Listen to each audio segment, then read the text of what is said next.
shares the stories behind the journeys of leaders, influencers, and motivators.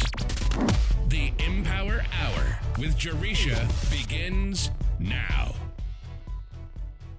Welcome to Empower Hour with Jaresha. I am your host, Jaresha Moore. A little bit about myself. I am a best-selling author with over 18 years of combined experience in education, finance, healthcare, business management, and development, owner and founder of Empower on Purpose, LLC, where we provide leadership training and personal professional coaching and consulting services, certified coach, speaker, and trainer with the John Maxwell team, and owner of Envisioned Broadcasting radio station. Tonight I have a special announcement about an upcoming event happening this Sunday, August 11th at 2 p.m. It's a planner meetup sponsored by Empower on Purpose. This is a great opportunity for planner babes who want to learn how to use a planner, or those who love crafts and being creative, to come out and just have some fun. So grab your happy planners, your Erin Condren planners, and any other kind of planners that you may have, and let's come together to share ideas, layouts, stickers, and have some fun. And all ages are welcome, kids, teenagers, and adults. This Sunday, August 11th at 2 p.m.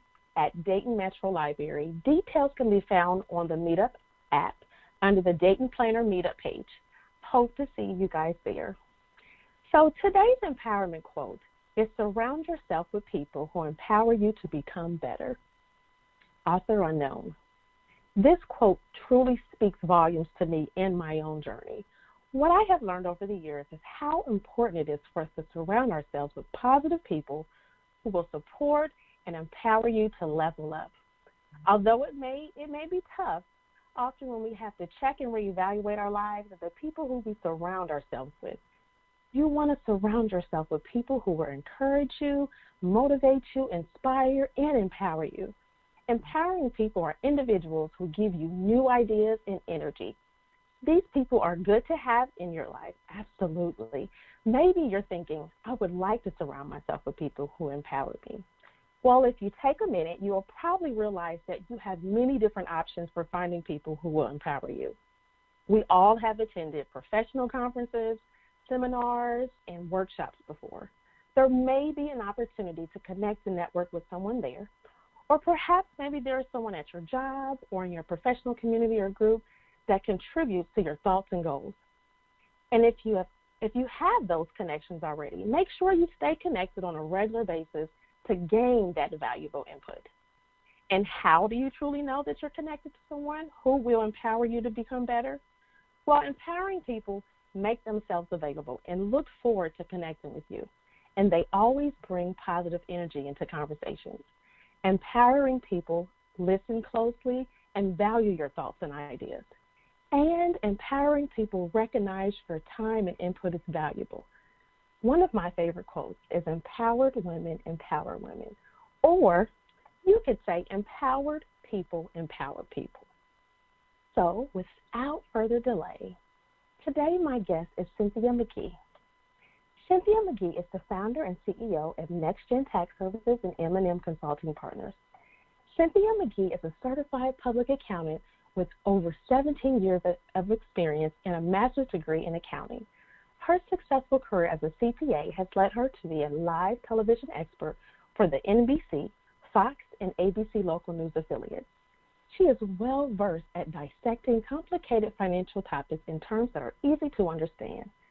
McGee's experience began with Ernst & Young, LLP, a Big Four accounting firm, which laid the foundation for her professionalism and work ethic throughout her career. Her experience includes a vast array of accounting, auditing, and consulting services such as external auditing of Fortune 500 companies, internal audit, or SOX compliance work for oil and gas companies, forensic accounting, and analytical services for closely held organizations, and financial projections and planning for startup companies. Beyond her professional life, Cynthia is happily married to Dr. Jonathan McGee. They have 2 active children who keep them both young at heart. She enjoys spending time with family and friends and coaching her kids' sports. She also is a mentor and volunteer in the Tulsa community and is generous to a variety of community organizations including junior achievement, that is, and other faith-based programs. She is well respected in the business community and highly esteemed among her peers. Welcome, Cynthia. I'm so happy to have you on the show this evening. How are you?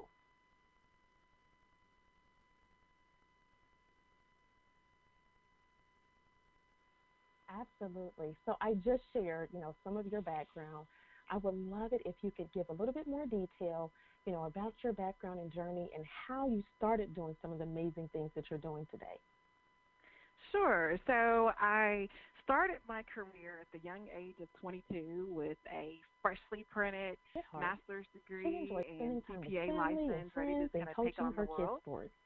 And I thought mentor and volunteer in the Tulsa community I had all of the generous credentials to a I variety needed of and community realized very organizations, quickly including I didn't know much at all. That is, and other And so I was really thankful to she work is well with some respected in great the business people community and and have highly esteemed among her a really peers. good foundation laid for me Welcome, in working Cynthia. with Ernst & I'm Young, so happy to one of the have you on largest show CPA this firms in evening. the How are world. you? And in working with them, I, of course, worked really, really hard, and I learned a whole lot. But I realized that, unfortunately, many of the people that I was working for paid less in taxes than I did, even though I was one of the lowest on the totem pole at the time. And I just was baffled that that was even possible. Like, how is it that I work for multimillionaires and they are paying less in tax than I am? And so I wanted to learn how that was even possible. So I did, and used the knowledge that I gained in working with multimillionaires to try to bring that same tax savvy and strategy and financial analysis to small businesses that have dreams of being big businesses. And so that's what inspired me to learn all I could, like I say, working for others, and then to launch my own CPA firms in the world. So I've been in private practice now for a combined total of 11 years. And I do just that. I take the same things that I learned and that I've continued to learn just from continuing professional education that worked for the multimillionaires, and I provide that expertise and knowledge to people that are in startups, who are in what we call emerging growth companies, where they've experienced some level of success but really want to go to the next level. And I've seen what it takes to do that from an accounting and a tax perspective, and so I get to share that knowledge and truly watch many of my clients grow from small mom and pops to truly an empire that can compete with some of the biggest organizations in the country. So that's what got me here, just learning from the people in the 1% and bringing that same knowledge and applying it to everyone else in the 99. Absolutely. That's truly amazing. And so I think it's absolutely phenomenal that your successful career as a CPA has led you to be a live television expert for, NBC, Fox, and ABC local news affiliates. Tell us a little bit more as far as how you landed in, as the expert on some of those affiliates. So I, which you and your listeners will learn easily, I don't sound like your typical accountant. I realize that accounting and tax terms can be complicated, and we can make it sound a whole lot harder than it definitely is challenging, but explaining it doesn't have to be. And so I've earned the reputation of being able to just explain some complicated concepts and topics in ways that a non-accountant can understand. And that's exactly what kind of our local news stations are looking for, someone that could take something that was somewhat difficult to understand and break it down in a way that even someone with no background in the industry could understand. And so it was a privilege for me to be able to serve as a live television expert with the local news affiliates and get kind of watchers or viewers' questions and kind of break it down for them. And oftentimes the people that called in and asked questions would get that, simplified answer explained to them in a live news segment, and then they would convert to actual customers at the practice because they valued someone who could just talk to them in a way that was understandable. So it was a privilege to do it, and I'm thankful that I get to connect with people that way. Absolutely. I think that's, completely amazing, because people, when you think about it, we don't know what we don't know. And, often, in the entrepreneur world, you want to start a business, but there's a lot of things, even from the financial standpoint, that you don't know. And so, having someone to be able to explain, a little bit more as far as how, certain things work and some of the terms and the terminology that, we often is like, okay, well, I've heard this, but what exactly does this mean, and how does it apply to my business? It's really helpful to have someone, such as yourself, to really, be able to come on and explain those terms and those complicated topics a little bit more. So I think that's absolutely. Amazing. Yeah, So I agree. And I'm sorry, go ahead. No, go ahead. Well, I was going to say, I have learned that in many cases, people are somewhat, I guess, shy, or maybe in some respects afraid to ask some of the questions because they don't feel that they're going to get an answer that they can understand, and they don't want to be put in a situation where they don't feel intelligent. And unfortunately, people in our profession do that kind of often. They make things sound exceptionally complicated and make people feel like they're not very bright if they don't understand it. And I just think that's not the right approach. So I want people, if it's my client or just someone that, has a question, to feel comfortable that they can come to me, ask that question, and I'm going to give them an answer that they can understand. And hopefully that inspires more people to ask the questions, to be able to learn about the things that they don't know. And that's definitely going to help them propel to greater success in their business. Absolutely. So do you feel like, as a CPA that you, with accounting, do you feel like you're living truly in your life's purpose in the professional world? I do, for sure. I chose to be an accountant way back in the 8th grade, which sounds crazy. Ironically, people thought that was like the career path for me even when I was that young, because I was always very meticulous about numbers and keeping up with my little pennies and knowing where they went. And so it's something that was placed kind of, I feel like, in my life to do as my life's work really early in my life. And so all of my internships, even through high school and college, were in that field because that's just really what I was drawn to. And I've found that because it's something that I'm passionate about, that I feel like is my calling, I find joy in it. And it's strange to hear someone say that accounting and taxes something they find joy in, because that's usually the last thing people want to do. But for me, it's the first thing. Tax season is my favorite time of year. It's hard. We work a lot, and we work really, really hard, but I love what I do. I posted a quote on my social media page not too long ago, and it says, working hard for something that you truly love is called passion, and working hard for something that you don't love is called.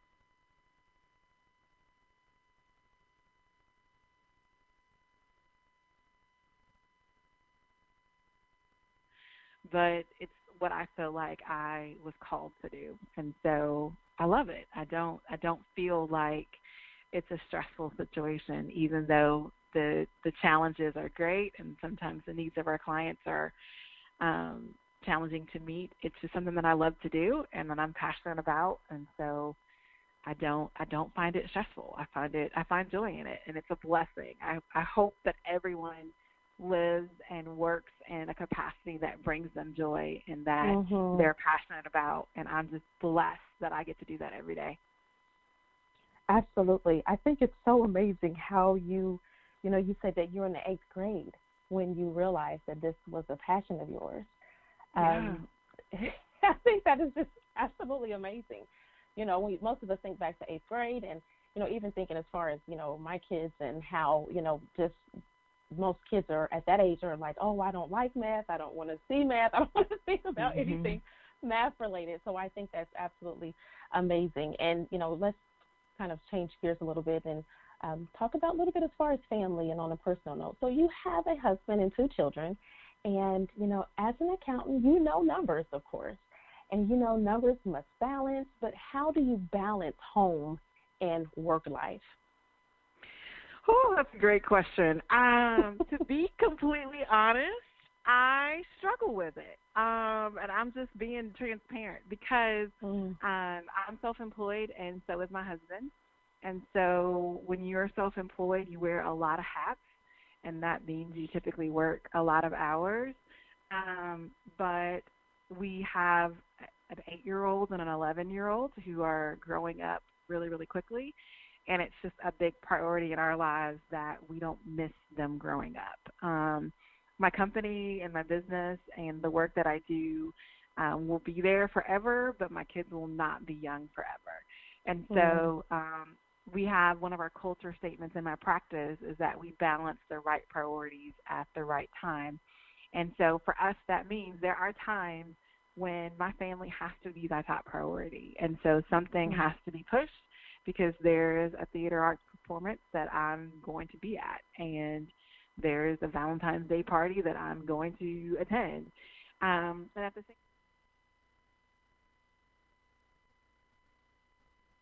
Unfortunately, I do miss some things that I would prefer not to miss, but the demands of my firm do require me to miss some things. So I certainly don't feel like I've mastered that balancing act, and I would love to talk to someone who has. They can tell me the tricks.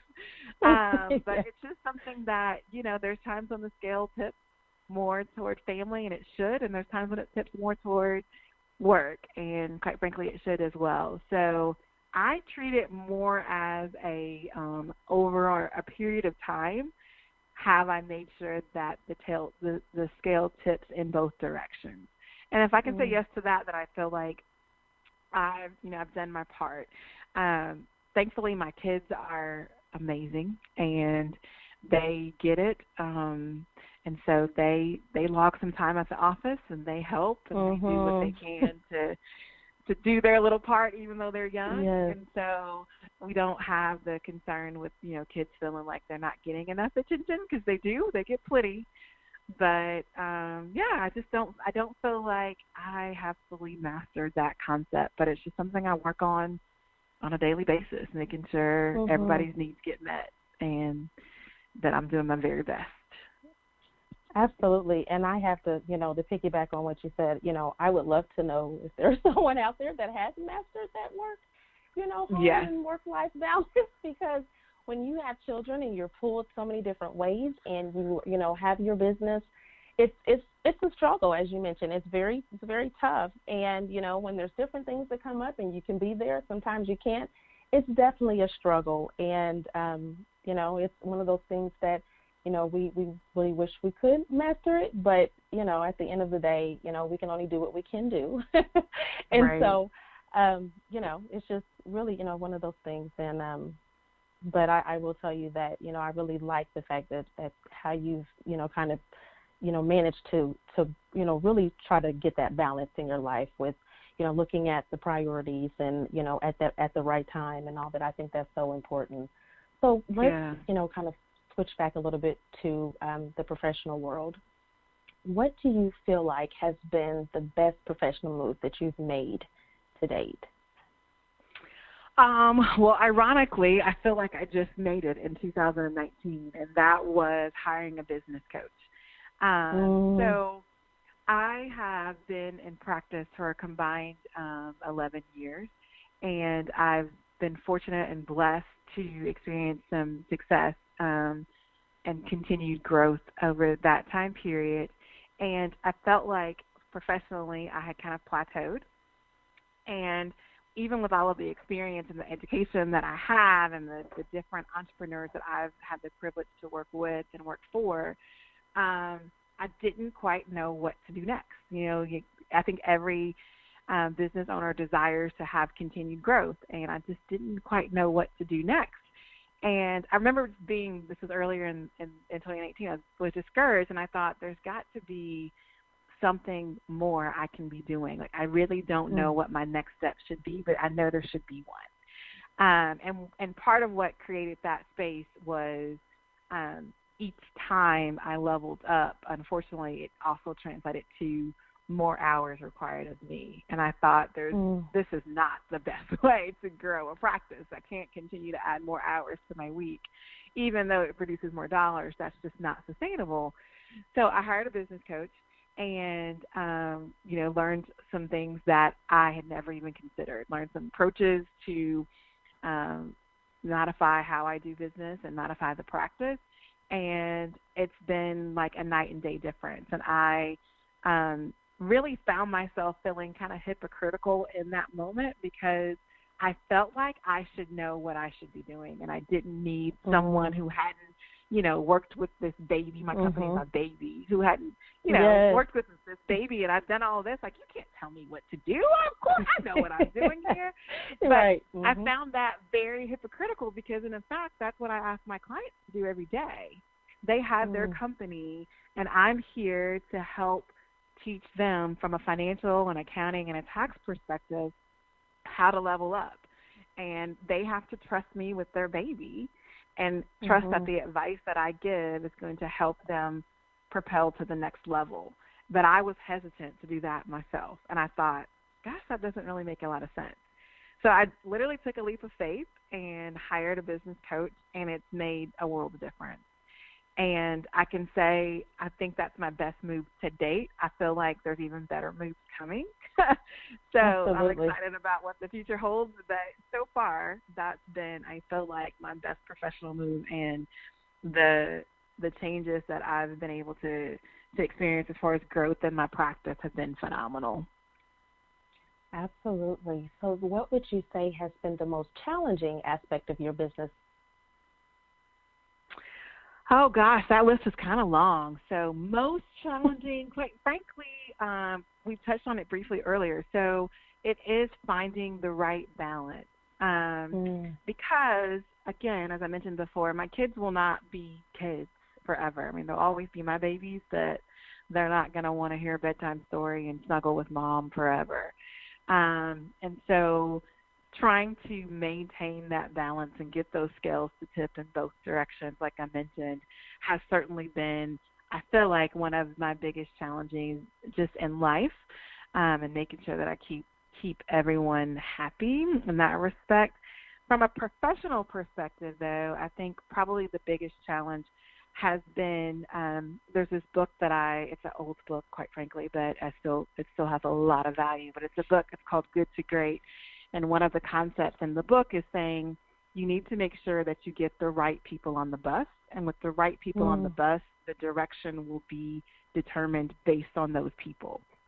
And I think oftentimes in business, we think, well, here's the services I want to offer, so let me find a tax accountant that can perform this service. Let me find a financial analyst that can perform this service. And so we start with the service and then find the people to fill it.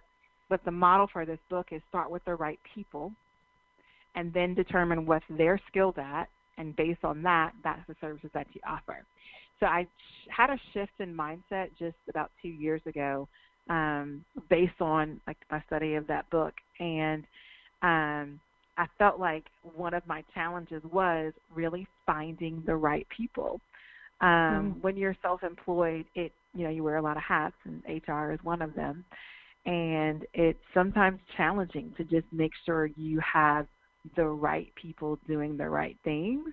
And the wrong people can be a reputation ruiner, can be a client relationship ruiner. So just making sure you have assembled the right people. So I am very blessed now that because of that shift about 2 years ago, I've assembled an amazing team. We are a small firm, but we happen to be a firm of all women at this time. So I get to go to work every day with a group of really dope women, and I'm just like ecstatic that that's what we've been able to do over the past few years. And so I'm thankful that I had that challenge because it taught me some valuable lessons, but it's also allowed me to get to where I am today, to where I have just a great team and people that I enjoy getting to work with every day. Absolutely. That's absolutely amazing.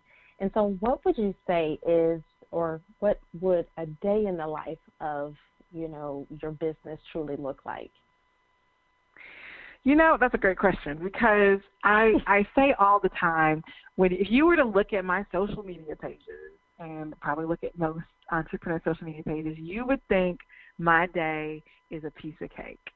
You might see pictures from lunch with, someone influential or dinner or a networking meeting with, people that are other entrepreneurs and we're, having drinks for happy hours. And like it looks like it's a glamorous and fun and pretty easy breezy life. But the fact is, it is really, really hard work, and it is not for the faint of heart. So a day in my life typically starts about 6 a.m.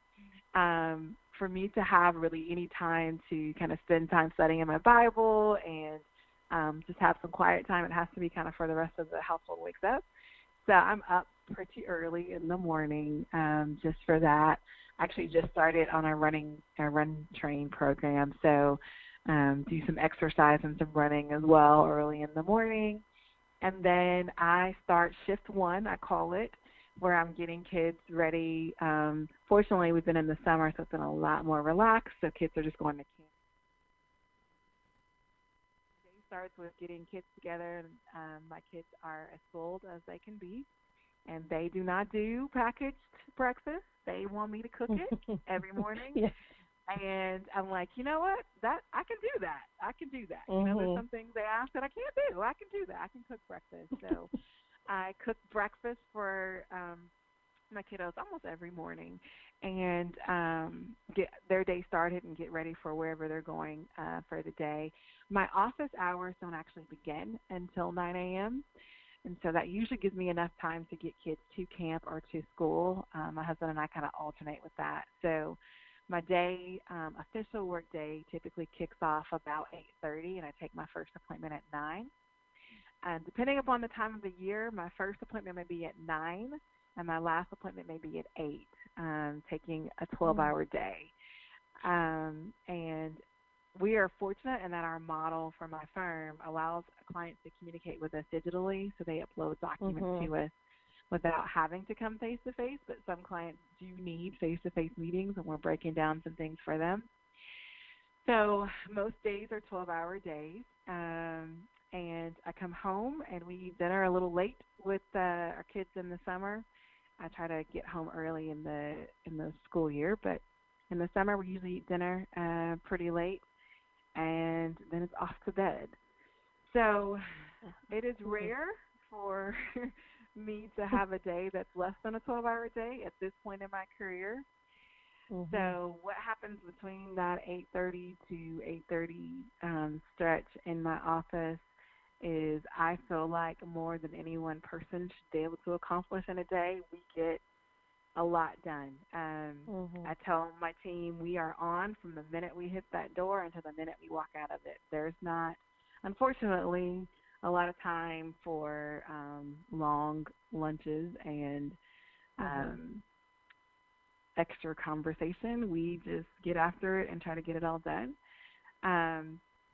So that's what a typical day looks like for me. On the flip side, though, the reward for working that hard is that I play hard as well.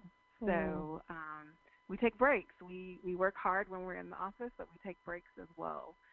So on Fridays, my office hours end at 1 o'clock because by that time we are done. We are done. So so we take Friday afternoons off, and I make sure I always pick up my kids on Fridays, and we try to spend our weekends just doing family stuff and not work, so we can unplug and detach, and then we start over on the following Monday and do it all over again. Absolutely. Yeah. I think it's so important that you mentioned, you work hard, but you play hard as well. That's so important as well. So tell us more about the types of clients that you actually work with. So for us, and usually kind of the micro, small to emerging growth business owners. So that could be anyone from brand new startup who's just a solopreneur just getting started, to someone who's been in business for, a few years and is starting to turn a profit and experience some levels of success, all the way up to clients that have been around or been in business for many years and who are experiencing great success and just trying to keep Uncle Sam out of their pocket.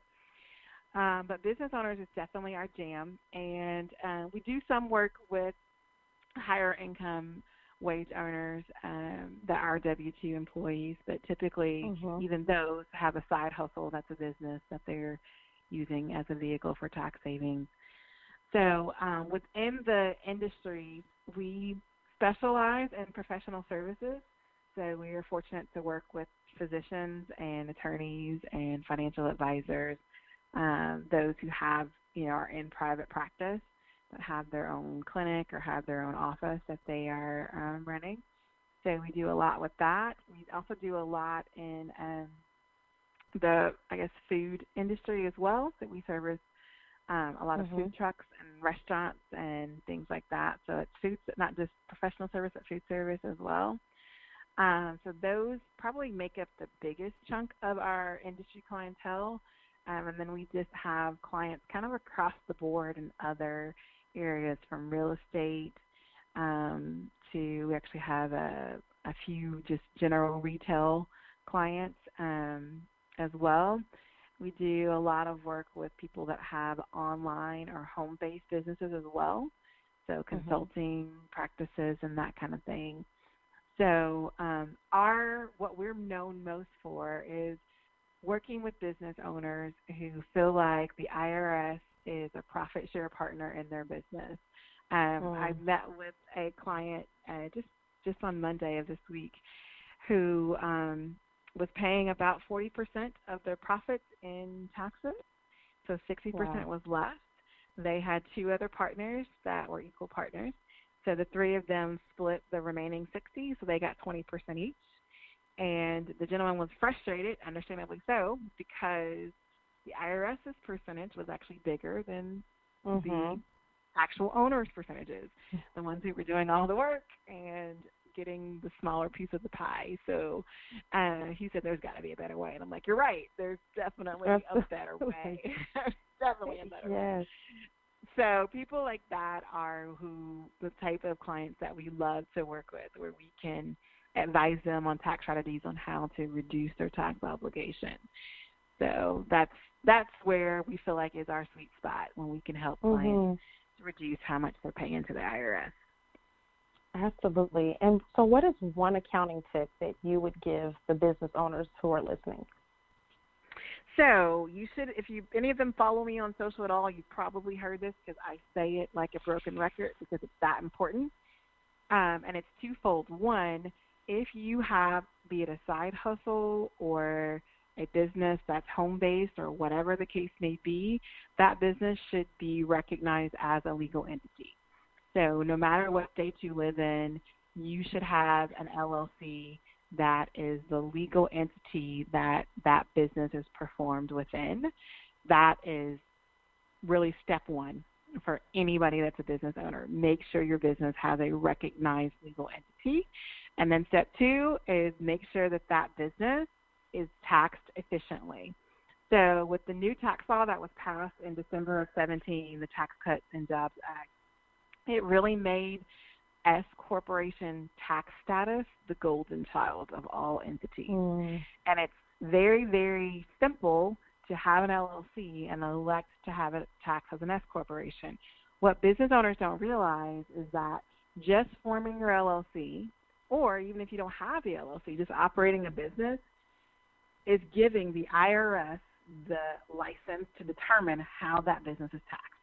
Because if you don't file an election to say how you want your business taxed, the IRS will gladly choose for you. And it's probably not a surprise, what they'll choose is not the one that gives you tax efficiency. They'll choose the option that makes you taxed at the highest level. So you need a formal business, an LLC, that can be done online for all of the states that may be listening. And second, you need to elect to have that LLC taxed as an S corporation. That simple change, in Oklahoma, it costs about $100 to form an LLC, and the election for it to be an S corp is free for any state in the U.S. So the state fees vary, but they range between $100 and $200. And the filing of the S corp status is free.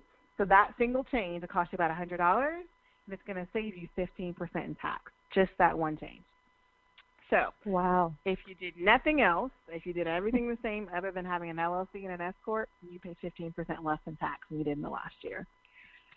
So that simple tip can save people quite a bit of money. Absolutely. That's huge. That's huge. That's good.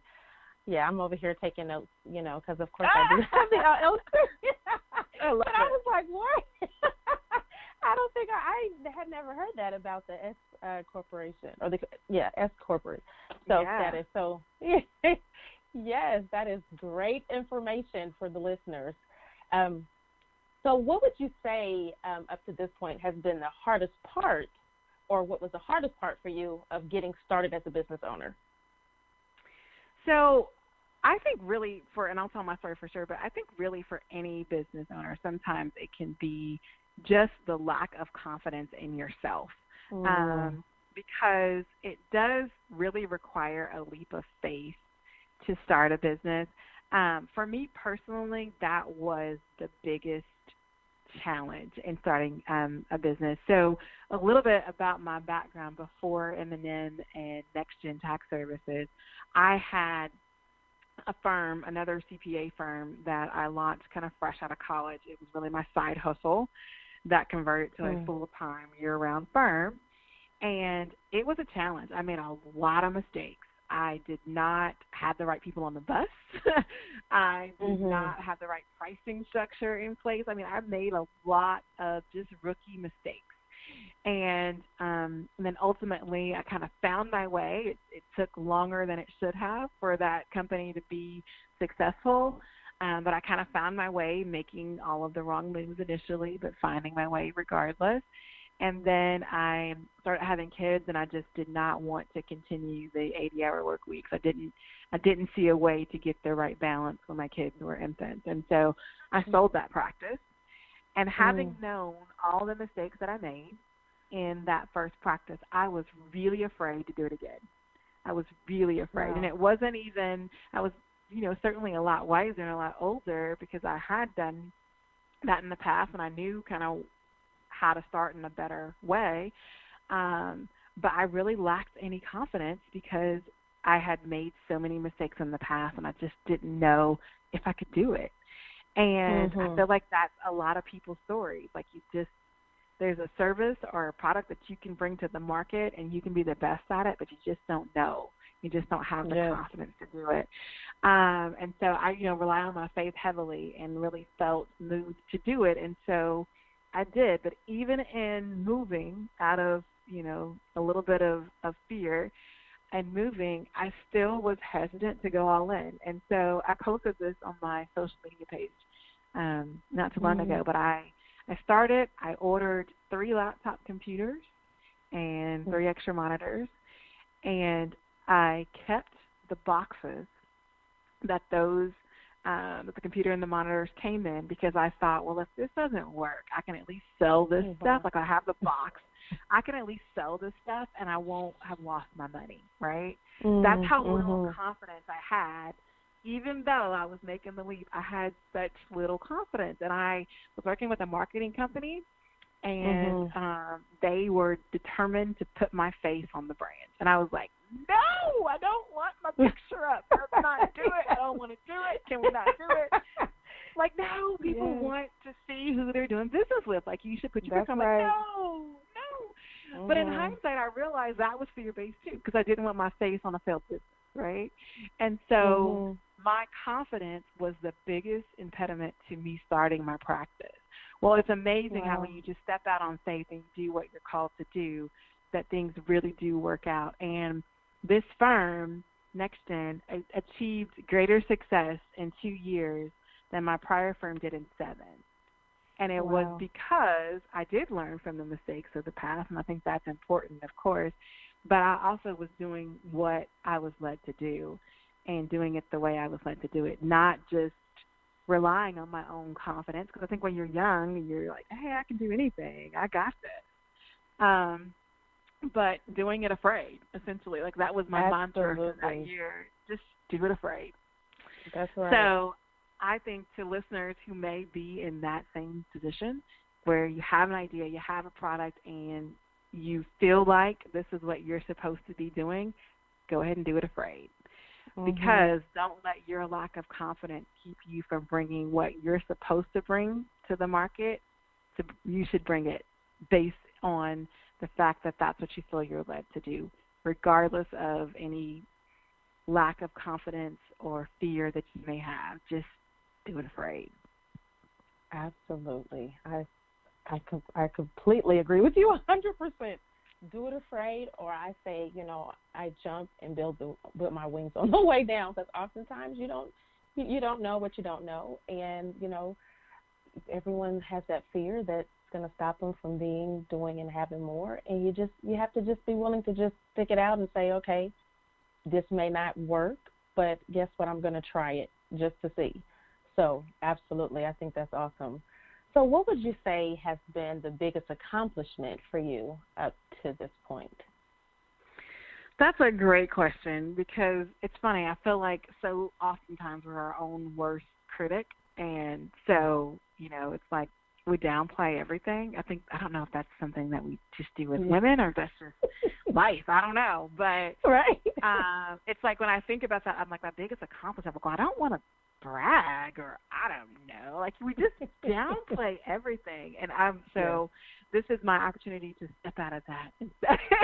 Yes, please do. Some great things. Let's talk about it. Yeah. So I believe that really every business owner should set goals, and literally write them down or type them up, because I think that's necessary. That's what helps kind of inspire you to keep going and to push yourself toward bigger things. So I had a goal in 2018, this past year, that I wanted to save my clients $1 million in taxes through our tax planning strategies. And at the time that I set that goal, I didn't even have enough clients that were doing tax planning services to possibly do that. Like, it was so far-fetched of a goal that I didn't tell anyone, because they would say I was crazy. Like, honey, you have 2 people. How are you going to save $1 million? So that's not a true number, but that's what it felt like. It felt like a practically impossible goal. But I'm like, hey, we'll see. Let's see how it goes. In 2018, we saved our clients $2.2 million in taxes. Wow. We more than doubled the goal. And that is what I do. That, you leave work and you go home and you feel good about what you've accomplished. Like, that's the work that really just makes me feel good. I'm like, I'm doing it for my clients, but it makes me feel good.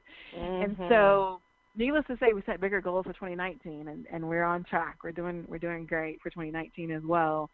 But I feel like that's my biggest accomplishment to date, to blow that goal out of the water and to set an even bigger one for the next year. And I feel like we're going to blow it out of the water too.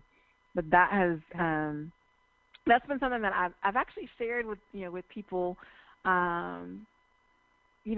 somewhat concerned, that I'm like, I don't want to sound braggy. I don't want to sound like I'm beating my own chest, but I'm proud of it. I'm like, I think it's a huge accomplishment. And just to set a goal, it wouldn't matter what the number was, quite frankly, but to set a goal and crush it, like, that just feels good. So I would consider that my biggest accomplishment to date. Yes, and that is amazing. I definitely think that any opportunity that we get to celebrate, whether it's big or small, we have to. And, I agree with you where you said that often we're like, oh, I don't really want to brag, or, but I think it's important to brag. So, I've kind of thrown that whole idea out of the window. Like, if it's something that you set a goal-wise, and you've accomplished it, you need to be able to celebrate. And you need to be able to share so other people know, and can celebrate with you. So I think that's amazing. And congratulations on that huge accomplishment. Thank you. You're more than welcome.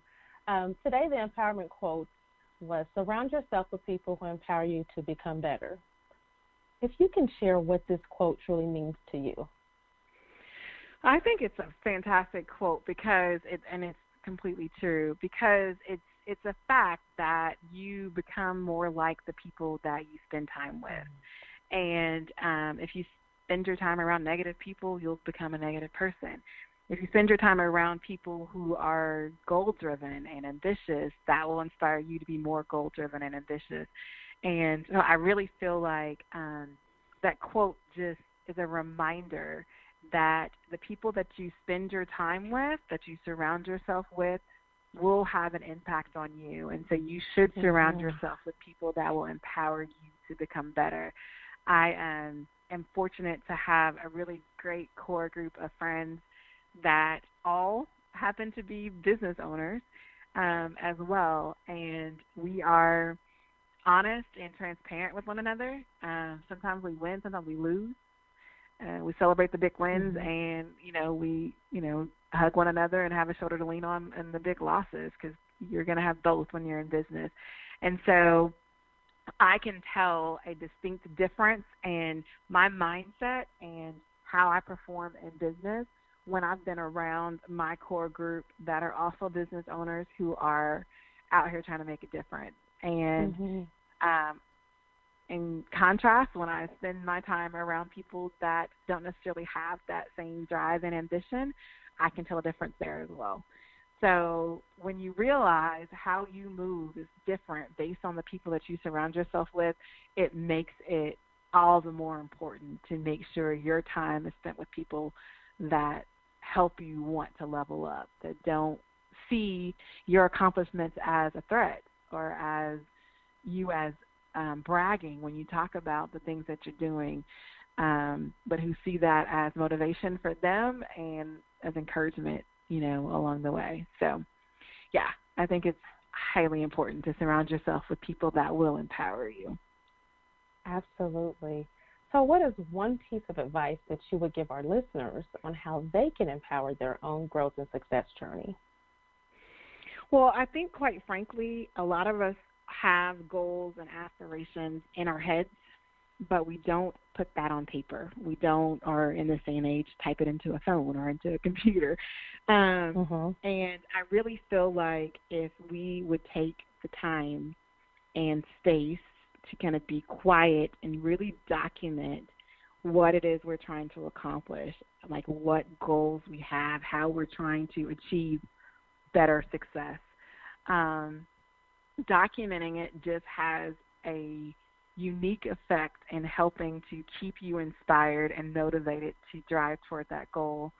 At my church, we did a New Year's Eve service, and we had they pass out these cards where we got to write down the things we wanted to leave in the prior year and the things that we wanted to look to in the year that was coming. And I actually have that card in a frame on my desk. It sits on my desk, and I look at it every day.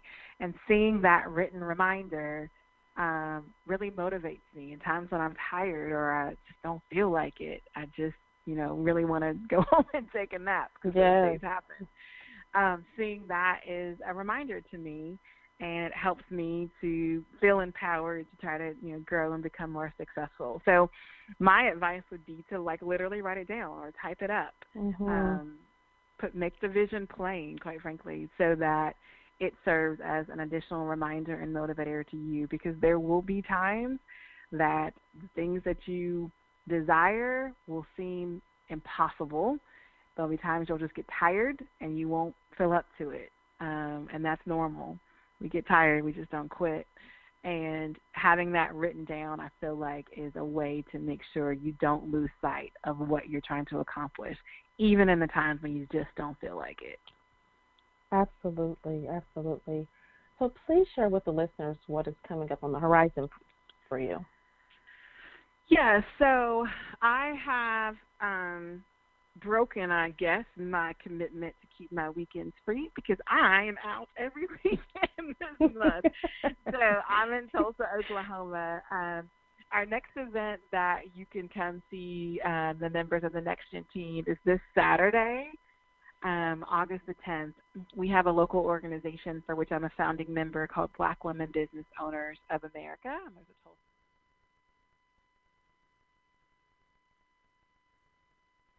Saturday the 10th. The expo is from 12 p.m. to 6 p.m.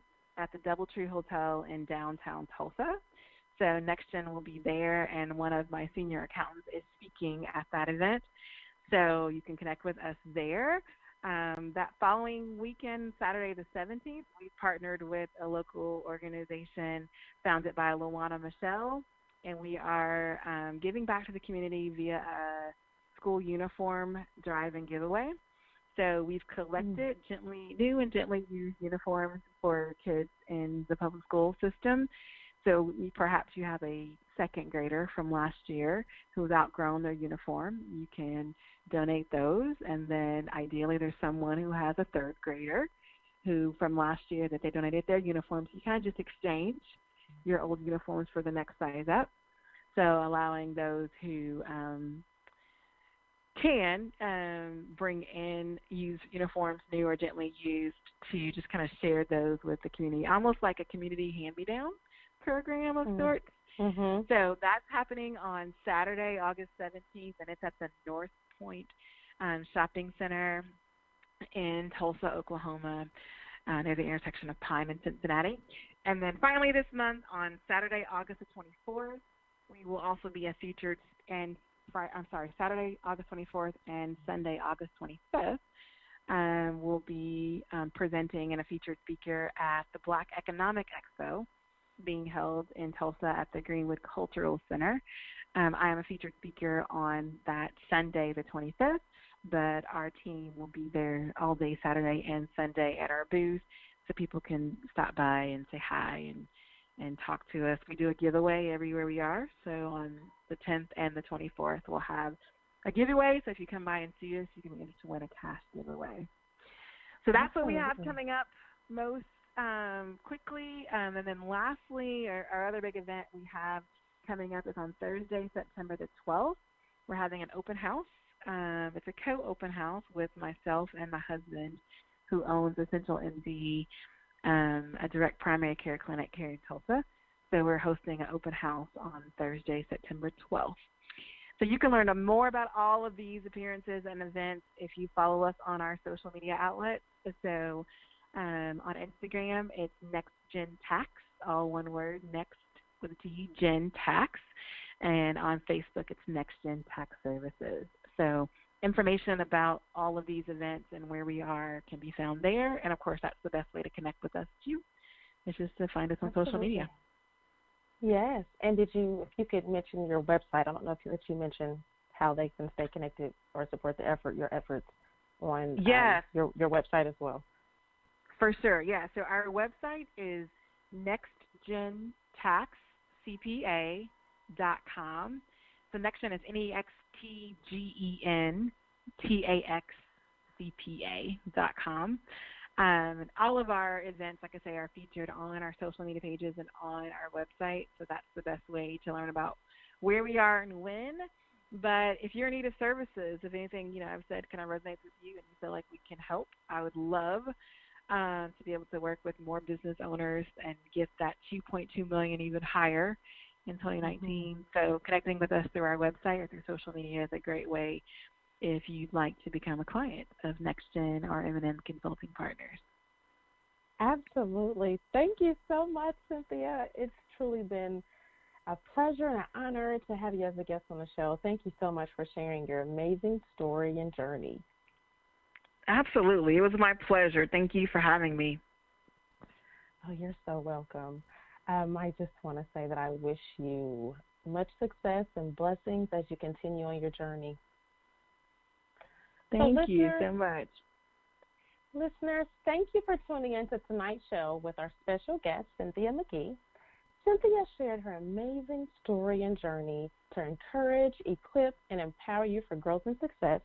And she also shared that how important it is to take the time and space to be quiet and document what you are trying to achieve and to keep you inspired and using or working towards